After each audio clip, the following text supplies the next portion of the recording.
Well, welcome back, folks. Well, today's a big day. This is going to be the last video on the little Yamaha YL1 100 twin jet that I'm intending to shoot. We're going to do a final review of the project today, and I will ride it on camera for the very first time. Just a little brief ride up and down the driveway. And we'll put a wrap on this project. Hard to believe it's been 2 years. I started this project in June of 2018. And it's now midsummer of 2020. Of course, I didn't work on it full time during those 2 years, but it's been quite a journey. If anyone was to ask me what the biggest challenge I had in restoring this project, and this is the 5th motorcycle I've restored, and I would say undoubtedly it's parts availability. It's not a terribly complicated motorcycle. In fact, it's quite simple, in particular in comparison to the Kawasaki H2 750 Triple I did about 10 years ago. But parts availability, and being the age that it is, a mid-60s bike, and I don't believe they were terribly popular in North America to begin with, at least in my travels over the last almost 50 years that I've been involved in motorcycles. This is the only one I've really come across outside of that shows. And parts availability was a challenge, and you couple that with the parts diagrams. The online diagrams are not always accurate. In fact, they were very inaccurate in a couple of cases I talked about during the course of the videos that I shot for this project. And in some cases, you could get the parts from Yamaha that would fit, but they weren't really appropriate from a vintage look perspective. So I ended up fabricating and restoring parts and having to backtrack after I'd order new parts because they weren't quite right. That was certainly the biggest challenge I had on this project. I got many of my parts from overseas, and in fact the last item in fact I was waiting for was the rubber knee pads that go on each side of the fuel tank, and I did get new ones. You'll see those in a few minutes. I got NOS ones of all places out of Venezuela. They're a US-based seller on eBay, but he got them from Venezuela, and it took almost a month for them to get here. I did get the chrome pipes back about a week ago from the chrome shop. That took about 5 or 6 weeks to get those re-chromed, and everything's now mounted on the bike. The pipes are on, the exhaust system, the fuel tank I painted while I was waiting for the pipes to get re-chromed, and that's on the bike now. Everything's on the bike that's going to go on the bike. I have a few little odds and ends to finish up, such as I got a couple little chips here and there I've got to touch up in the paint just from being handled over the last year or so, and a few other little things like that. But appreciably the project's complete, and I'm at this point not intending to do any more videos. So without further ado, let's go sit up over at the bike. I have it outside, and we'll take a little walkabout around the bike and review it one more time as it's essentially complete, and then I'll start it. I'll set up my cameras, and you'll see me ride it up and down the driveway just to take it through the gears and shift it and that kind of thing. I don't have a GoPro, so I'm just going to have to set up 2 cameras that'll see me kind of coming and going at this point. So let's go take a little walk around. There she is, folks. I'm going to try to get through this quickly only because the wind's coming up and it might interfere with the microphone. And I have a flag that you might hear snapping in the breeze, so let's see if we can't get through this. Again, the new mufflers, I just put those on the other day. Installed the fuel tank and the seat. The tank was painted a few weeks ago.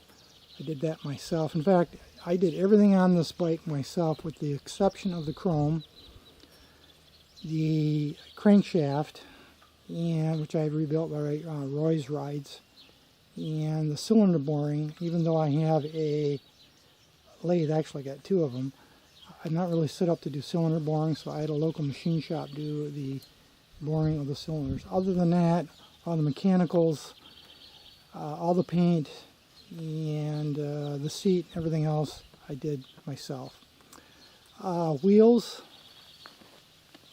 are new wheels out of Asia. I think I got those from Indonesia.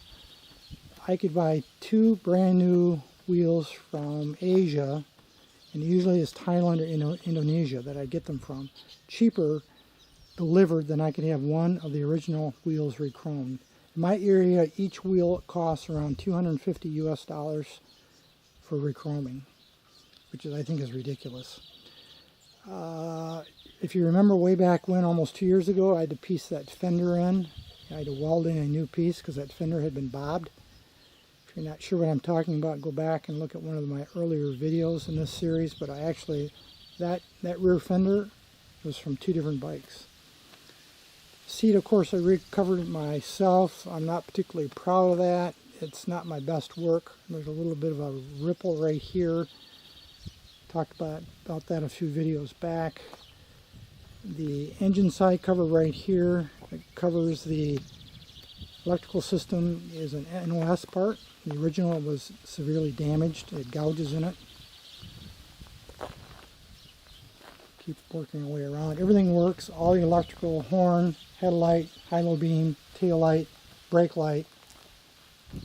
The sides of the knee pads being new on the edge sides of the tank. The tank badges are NOS also, by the way. I got those about 3 or 4 weeks ago, and those came from Thailand, I believe. Work our way around.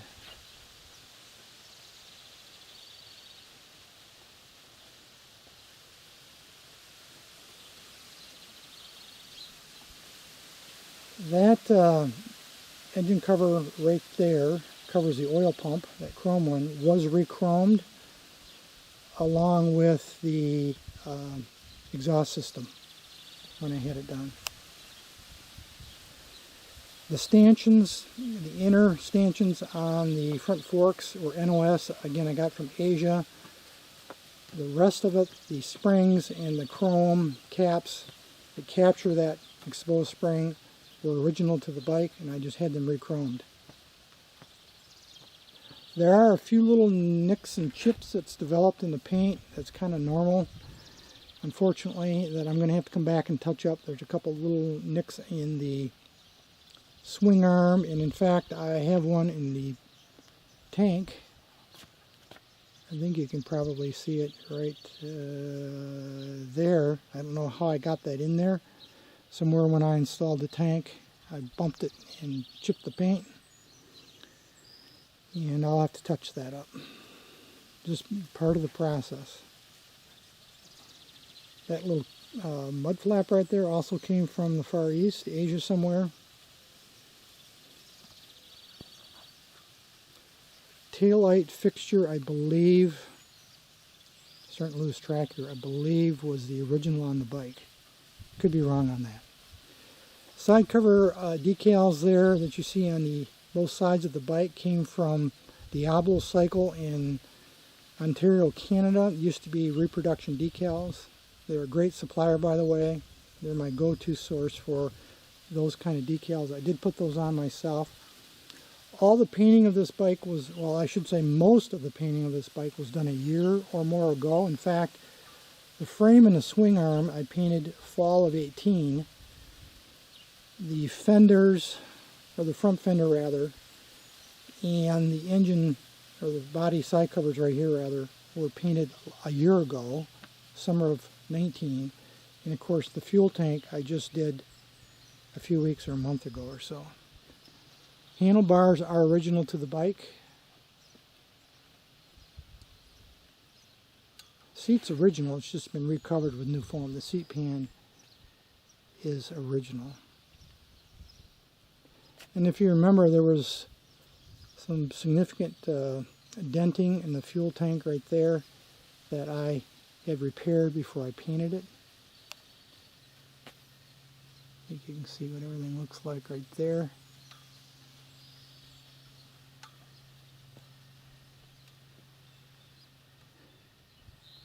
So what we're going to do now is I'm going to start it, and I'm going to ride it down the driveway a bit, and then bring it back and see if I can't record that for you.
One thing I didn't mention is there is no fuel in the tank right now. I typically don't put fuel or keep fuel in my restorations, so I've charged the carburetors when I rode it a moment ago. This is after I came back.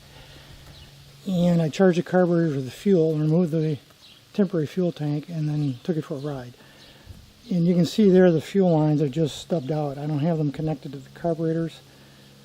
I've got to get new clips, or those little clamps that go on the fuel line. I have failed to pick those up yet, so next time I order some parts, I'll order 4 of those, and then I'll attach the fuel line at the carburetors, like you can see there. Well, that's it, folks. That brings the Yamaha YL1 project to a close. I appreciate those of you that have been with me through much of the duration, for sticking with me this long. You know, a lot of videos, a lot of work. And we'll finish cleaning up the bike, tidying up a few of those loose ends that I talked about, and got to get a new cover for it. That is a fitted sheet. That's what I use for cotton fitted sheets. Is what I cover my restorations with, and put it in line with the rest of my completed projects. And we're going to move on next to the Honda SL125, and that will be a next series of videos that I'll be completing here regarding restorations. Again, thanks for sticking with me this long, folks. Any issues, questions, thoughts, drop me a note. Otherwise, as usual, thanks for watching.